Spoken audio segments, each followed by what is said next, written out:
those people that are crazy enough to think they can change the world are the ones that actually do.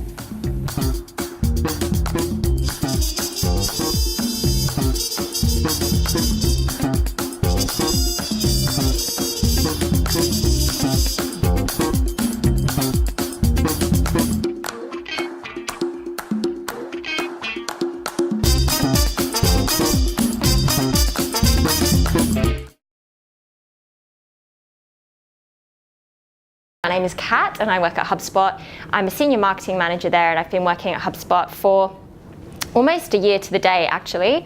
And while my role is specifically on sales enablement, which means I'm pretty much the bridge between marketing and sales to make sure that follow through definitely happens right down to when our reps are talking to prospects.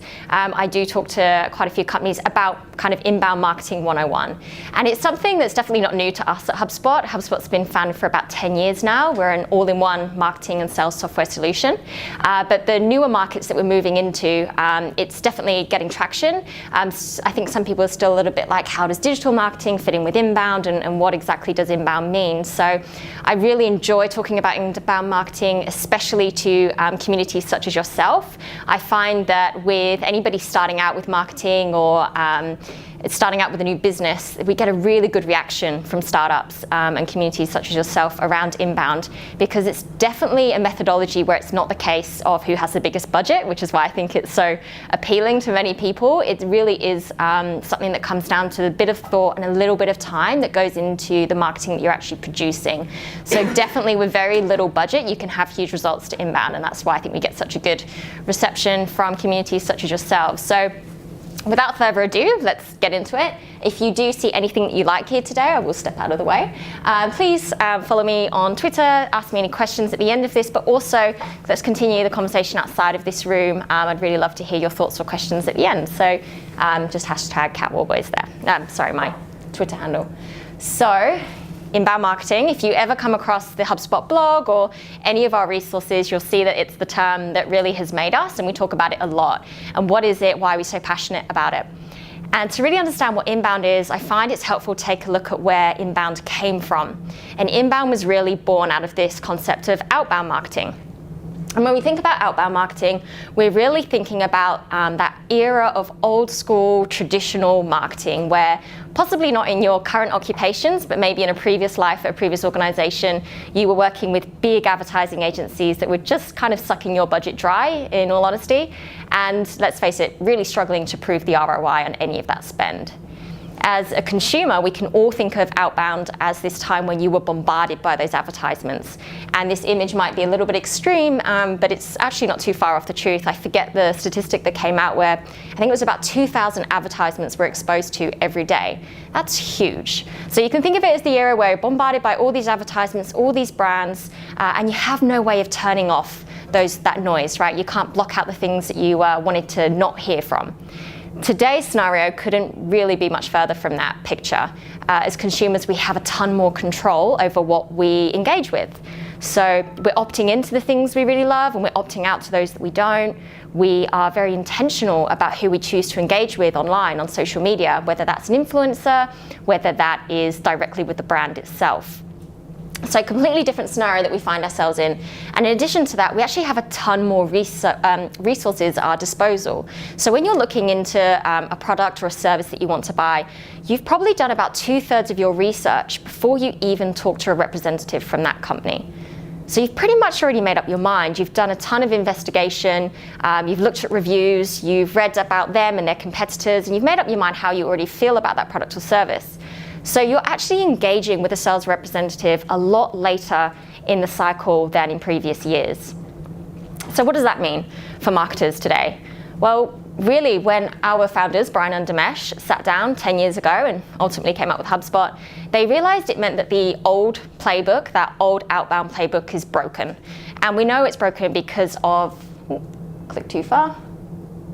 We know it's broken because of statistics that exist like this.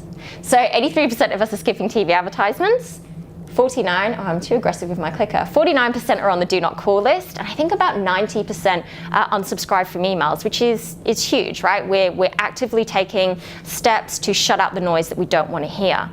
And why is that?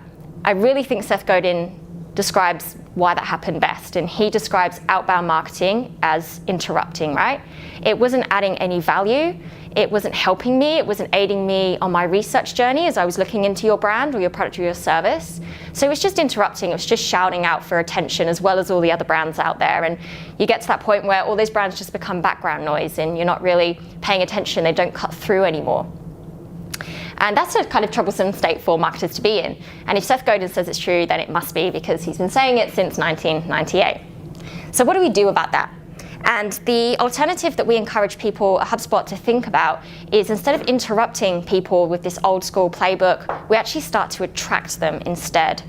We want them to come back to our brand time and time again to engage with us. Imagine if the people in your company, whether it's yourself or your sales or your marketing people, if they actually had conversations with people who were calling up wanting to hear more about your brand. If they were calling up to find out when the next release is, more information, more content, as opposed to somebody who's calling up really angry because they want you to take them off of your email list or to stop calling them. It'd be a very different conversation if we were attracting rather than interrupting people. And the golden question is, how do we do that? And we want to be doing it because not only do consumers prefer to be attracted instead of interrupted, it's actually a smarter way to market, right? We know at HubSpot, I know from personal experience working at HubSpot, that it's actually a cheaper way to market as well, which is just an added bonus. But to do that, we actually need to start creating things that people love, things that are going to bring them back to your brand time and time again. And in today's digital world, that really revolves around content, right? And at the center of content is your blog. And I'm going to talk to you about a few different examples. And again, no matter which hat you're wearing or who's doing the marketing in your organization, there should be a type of content here that you can continue to think about outside of this room and maybe go back and start to take a look back at your workplace. So when we talk about the blog really is the starting point for an inbound strategy. Not only is it the place where you can demonstrate your thought leadership within your particular service or with your product in your industry, it's actually the place where all the good stuff happens. For the majority of your consumers, the blog is going to be the first place that they find you on. It's going to be the place where they start to learn about you as a brand, to make up their mind about what they think of you as a brand, and to actually start engaging with you, leaving comments, sharing things. So it's a real vital part of an inbound strategy, and I actually have a report that helps demonstrate that. So this report comes from a blog post that HubSpot posted almost, I think, about 3 years ago now, and it was about press release templates, how to create a compelling press release template. And to date, this blog post has had over 233,000 organic visits. So that's just organic traffic. That's not looking at what was pushed through paid, through social, through our email marketing, just organic visits, which is huge. It's a mind-blowing number. How did we do that?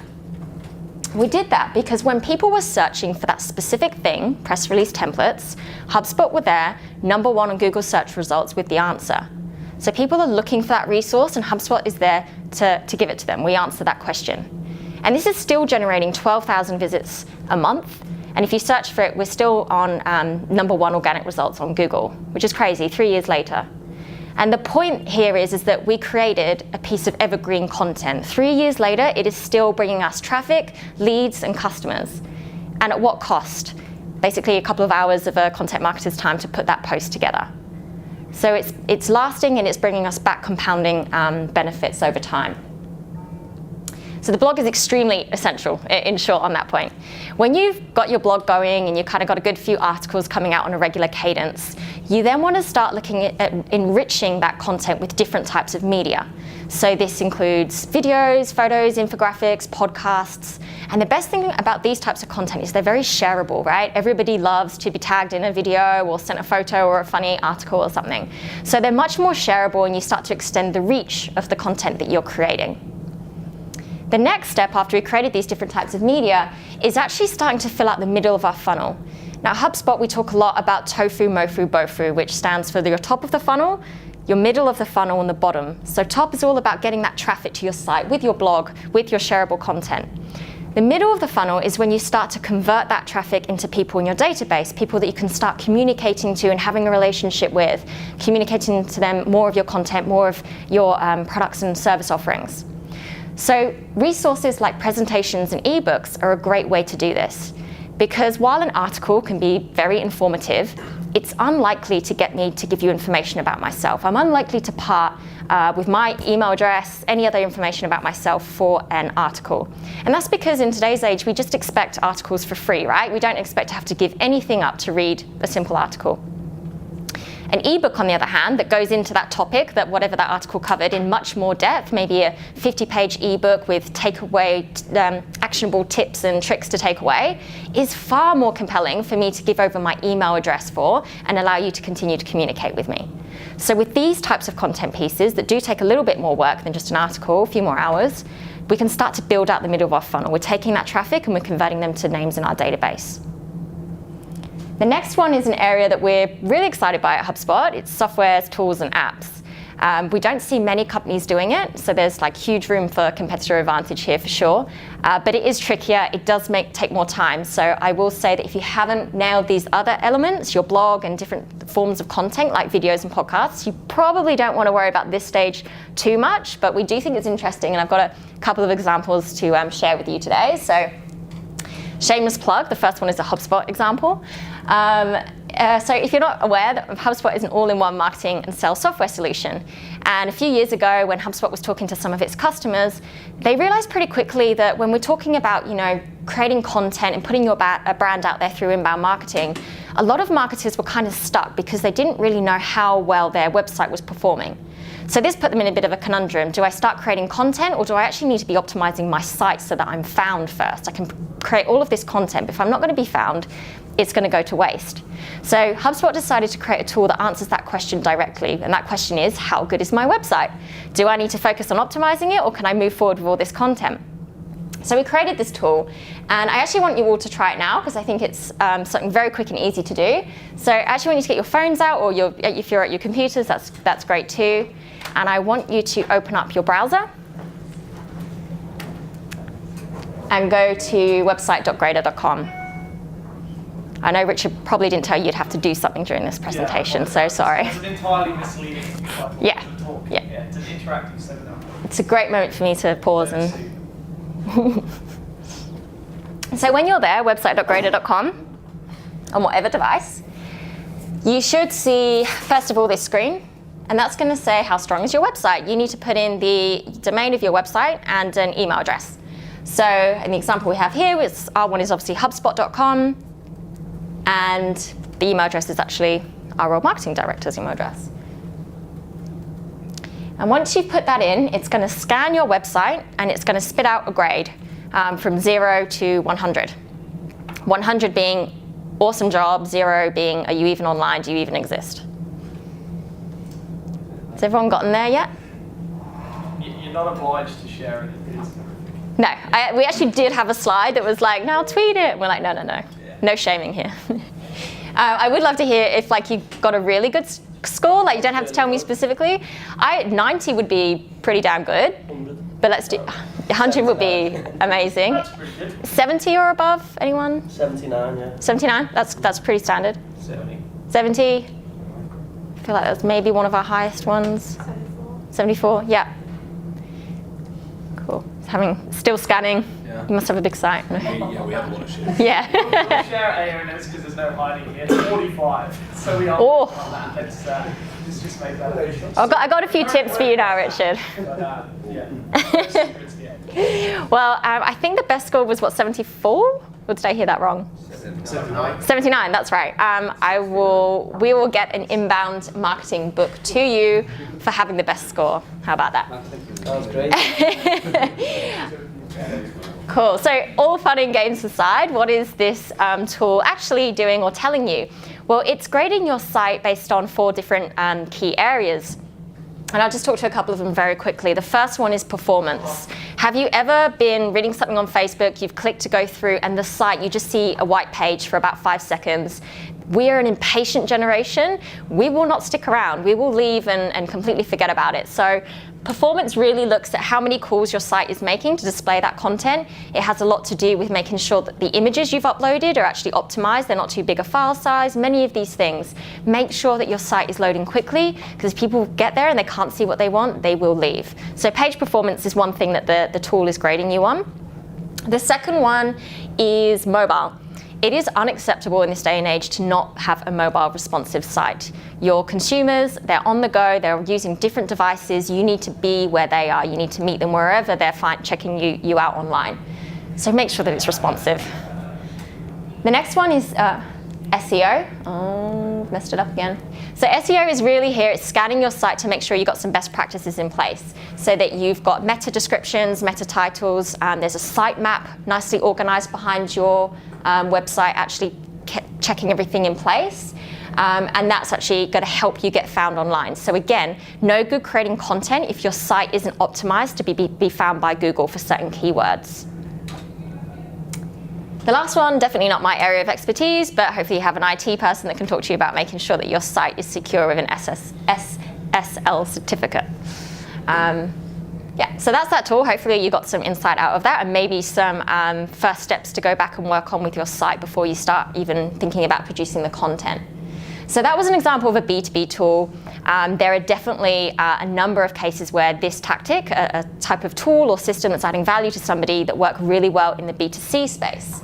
So I've got a couple of examples. Hopefully you will be well aware of all of them. The first one is a good Aussie example, Domain. What we really love about this app and what Domain have done here is that within their app, they've created like a ton of extra sub-lead gen tools within it.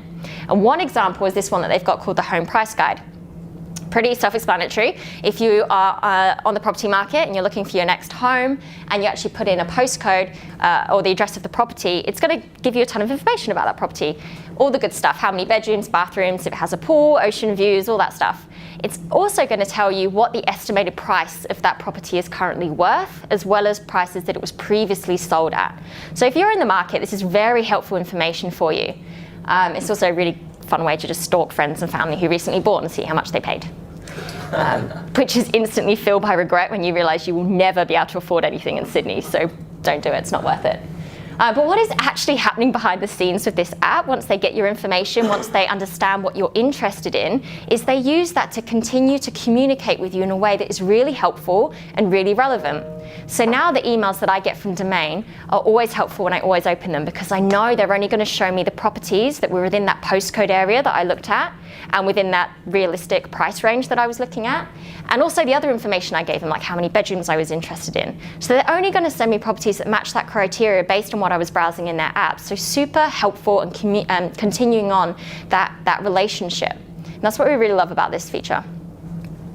The other brand is, I'm not sure how many people have seen this one. We've got a bit of a majority male presence in the room, but this is the Tiffany engagement ring app. And it pretty much does what it says on the tin. Ladies, you're in for a treat. Guys, I'm sorry if this comes back to bite you. It lets you browse Tiffany's engagement ring by using their app and the camera on your phone. So you can literally go through their collection, put your hand in front of it and try the ring on and see what it looks like. It's very addictive, very fun. And what Tiffany have done here, why we really love this, what's so smart about this is that in e-commerce, there's a big barrier of actually taking an online browser to an online shopper. So the ability to not be able to try before you buy is where many e-commerce businesses struggle. You know, if I'm looking at it online, how do I know that your particular size ranging is the size 8 and 10s that I'm used to in other brands?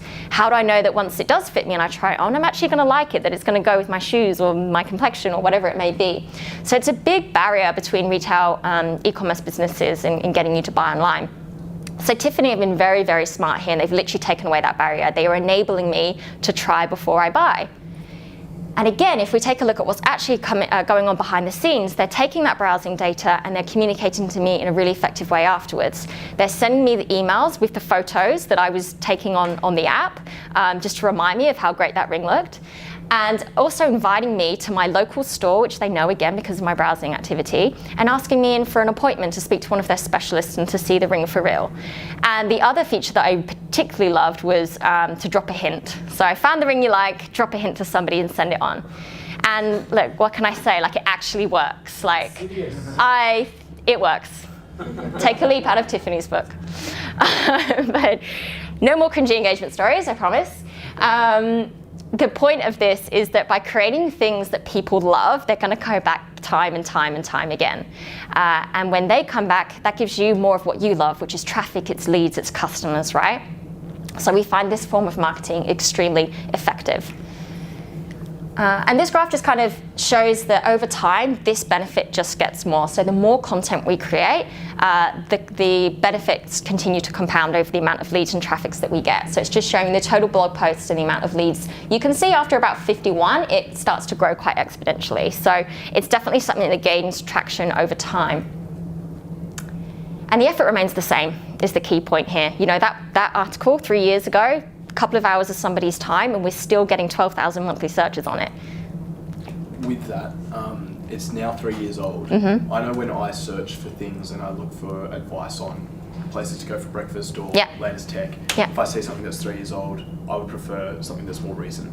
Is it worth reposting that exact blog so that on Google it comes up as being a more recent post, or is it actually valuable just keeping? Yeah, I think that comes down to your personal thing. I know a lot of people actually avoid the ads, for instance, and go straight to organic results, and you obviously look at the age of that advice. I guess it depends on if your article and the advice you're giving is time sensitive. Something like visa or legislations, you're going to probably want to see the most up-to-date ones. So in that situation where having the most recent article is going to benefit you, then yes, but bear in mind that you will lose the SEO benefit on that particular page because it associates and builds up on that page over time.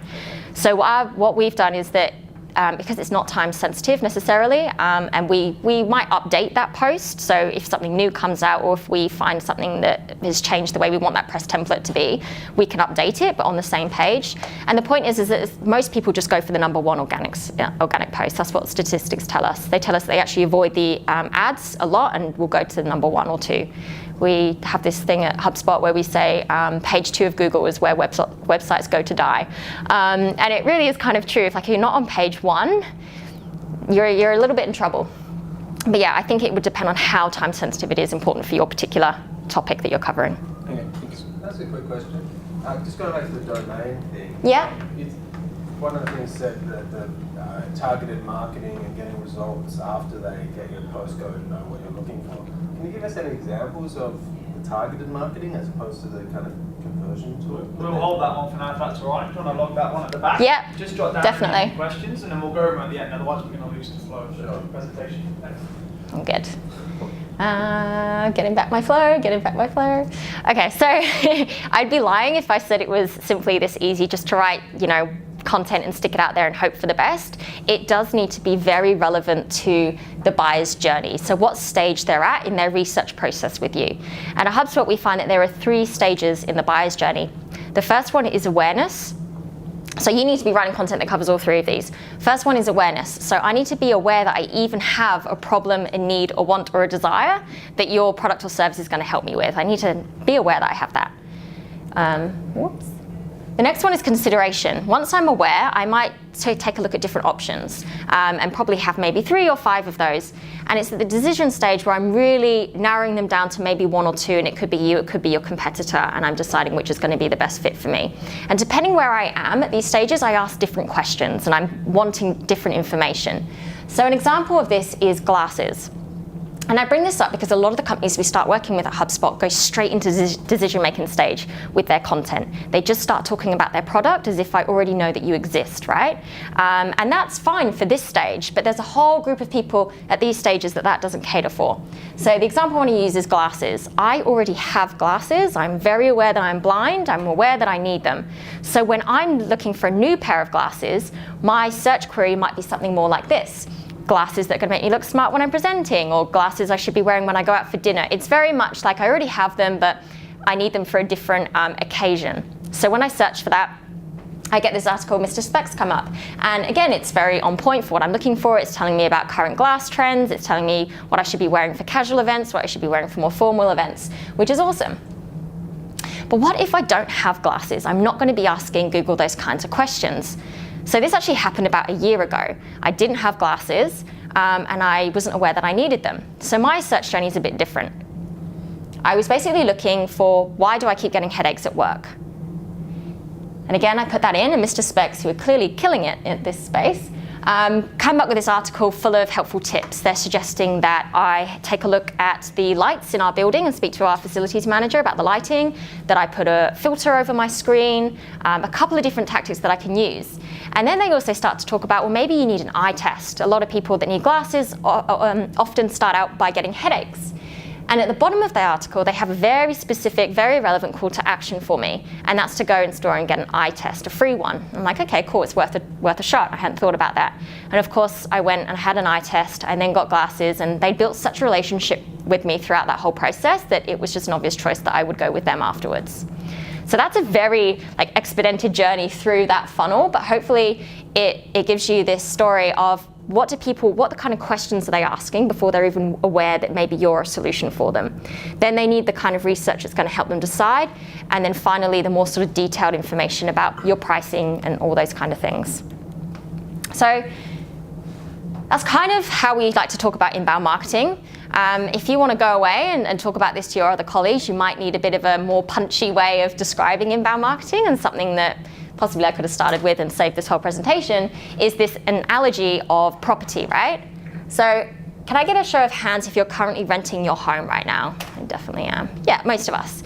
And keep those hands up if you'd prefer to own your home rather than pay someone else's mortgage. Okay, wrong demographic.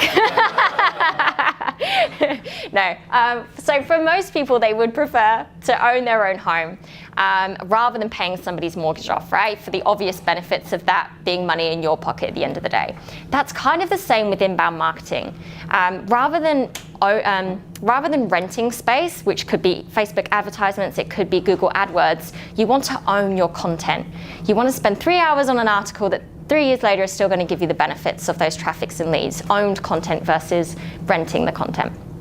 And one of the most sort of powerful statistics, I guess, that we have at HubSpot is actually if the whole marketing team went on holiday for a month, we would still get 80% of our leads to the sales team because of that old content that's still generating traffic and leads through to them, which is really impressive. Yeah, hopefully that gives everybody a really good overview of inbound marketing and some takeaways. We can get into the questions now if you like, guys.